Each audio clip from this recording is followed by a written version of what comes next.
Welcome to our study of the latter prophets. We've finished the book of Daniel. Now we're on to the book of Hosea. These are prophetic books, and Hosea is going to start us off in the middle of the kings of Judah. Daniel was exile, but now Hosea is kind of in the middle of some of the kings. So let's check him out. Chapter 1.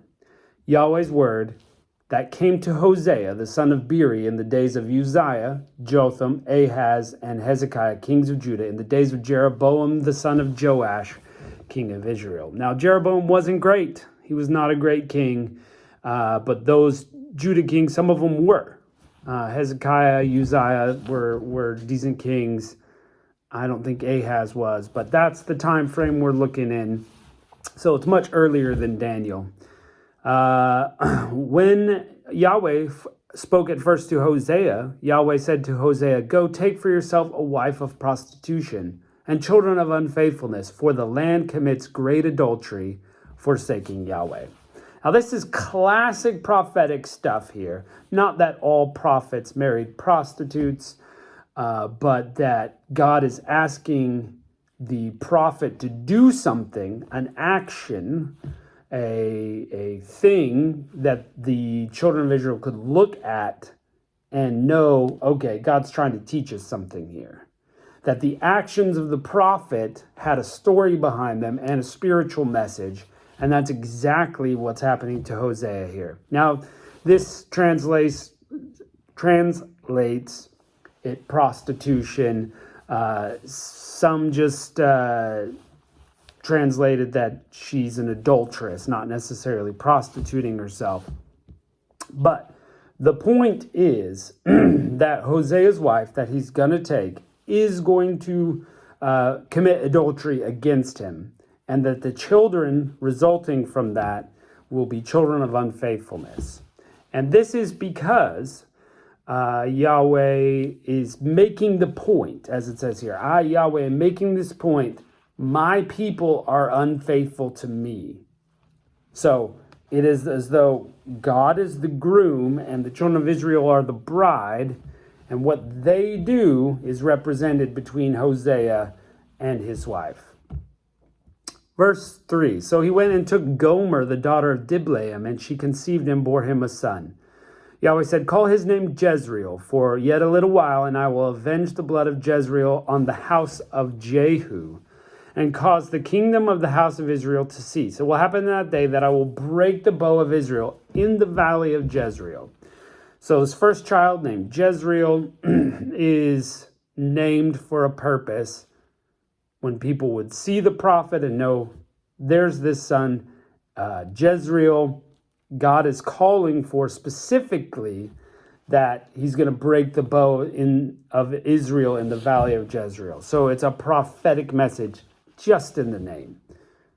She conceived again and bore a daughter. Then he said to him, call her Lo Ruhamah, for I will no longer have mercy on the house of Israel, that I should in any way pardon them. But I will have mercy on the house of Judah, and will save them by Yahweh their God, and will not save them by bow, sword, battle, horses, or horsemen.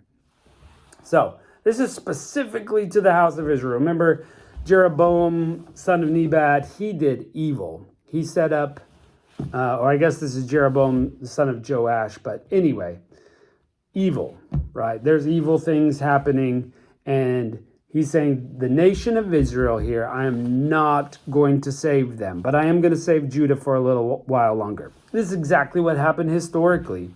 Israel went into exile, into the kingdom of Assyria. They were taken over, and then Judah followed later on in Babylon. So he's saying, look, this is going to happen. Israel's going to get taken, and I'm not going to pardon them. And Judah is going to be pardoned for a little while, but not by their own strength. It's by my might, said God. Verse 8, now when she had weaned Lo Ruhamah, she conceived and bore a son. And he said, call his name Lo Ami, for you are not my people, and I will not be yours. So Lo Ami means not my people. Lo Ruhamah means not loved. So God does not love Israel, and he's saying they're not my people. And I mean, we're talking about years of prophetic message, right? That's 3 children. That's at least 2 years between the birth of the first one and the birth of the third one. I mean, you know what I mean. About 2 years, could be longer. It doesn't say. But this section of time, God is constantly reminding the people, this will happen, this will happen. Oh, here's another child. This is going to happen. Yet the number of children will be as the sand of the sea, which can't be measured or counted. God promised Abraham that would be true. And it will come to pass in the place where it was said to them, you are not my people, they will be called sons of the living God. So, God is going to send them into exile, but he's also going to restore them. So it's not permanent. He's not destroying them completely, but he is punishing them for their for their insolence, for their bad actions. The children of Judah and the children of Israel will be gathered together, and they will appoint themselves one head and will go up from the land, for great will be the day of Jezreel. So again, this prophetic message. Okay, so God is very straightforward in this. Look, you're not loved, you're not my people, you're going into exile, this will happen. And it does. This is another mark of how you know that God is truly omniscient. He knows everything. He prophesies it's going to happen, and it does. So we can trust all the things he says throughout Scripture, that what he says will happen, and it does. Now, this should be an interesting book as we continue to work through it. Hosea's wife, Gomer, is going to come into play here and going to really be this picture of what Israel is to God. Thanks for joining us, and look forward to getting deeper into the book of Hosea. We'll see you next time.